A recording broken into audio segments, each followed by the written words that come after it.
Alright, what's up guys? I wanted to show you my my process of keeping mealworms, how to keep them alive, and then how to get them ready to be gut loaded.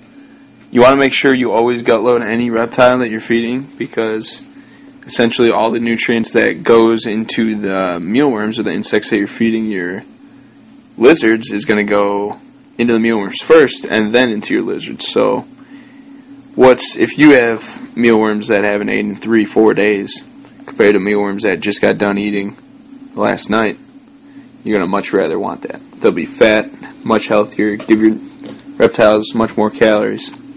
So, alright, on to the video. So, this is going to be for waxworms and mealworms. So, I just got my order of mealworms in, got 1,000. So, I put them in this mealworm bedding, and I obviously am not going to have the mealworms out for the whole time, because they'll turn into dubia roaches and I'll spend all this money for nothing. So what I am going to do is pick out a decently large quantity of mealworms, and I'm going to put them into a separate container that's full of carrots. Like, you don't want to skimp it at all. Just load it up with as many carrots as you want and put anywhere from 50 to 100 mealworms in here. So they'll always have fresh food to eat, and they'll always be getting fat, staying healthy, which means when you go to feed your reptiles,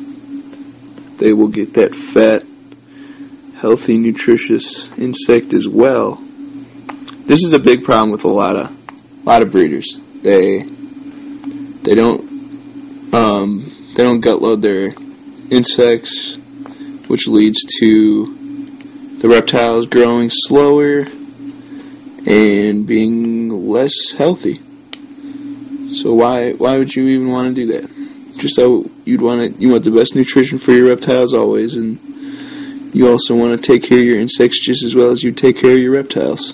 It costs you money, and you want to make them last as long as possible so you don't have to buy more. So that's probably a good amount right there. This is just going to be for tomorrow night. It's probably plenty for tomorrow night, but if you have leftovers, that's okay.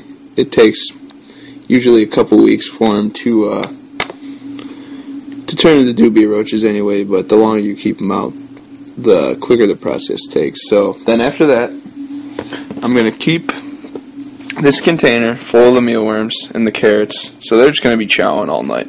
So by tomorrow night, I will be set up for gut-loaded insects to feed my geckos. So this container, what I'm going to do with this is put that about halfway,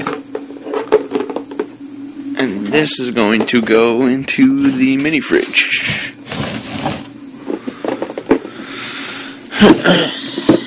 So as that's in there, okay. Next is the waxworms. You're basically going to do the same thing. It's pretty simple.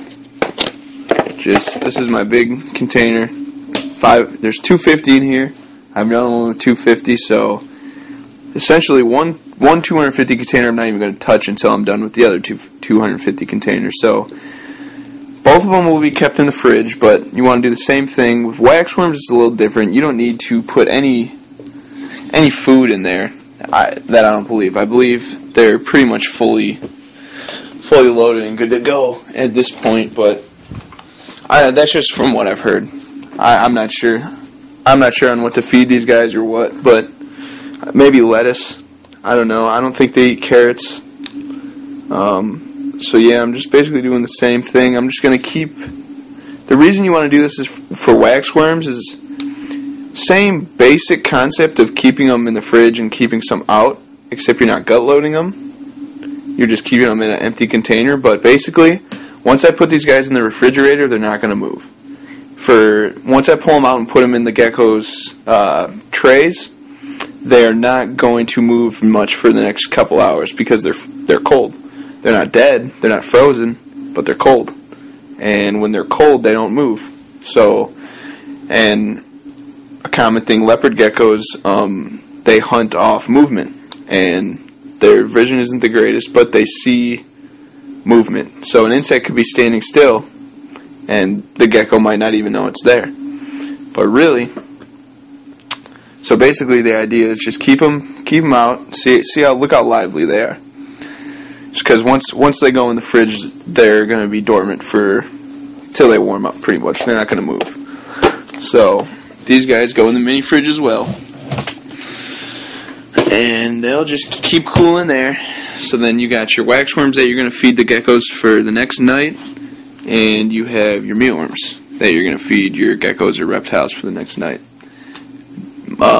Going back to the waxworm, my main concept was that they're not going to be moving. The geckos aren't going to be able to see them. They just will be sitting there just cold. So if you keep them in the warmth, they're moving around, they're alive. So that's how you do it. The geckos will immediately see the worms moving, and they'll come out and chow down on them. So this way you know that your geckos are eating, and you know that your mealworms are being gut loaded. So yep, that's my technique on how I keep my mealworms and waxworms alive, and how I store them and gut load them. So thanks for checking out the video, guys.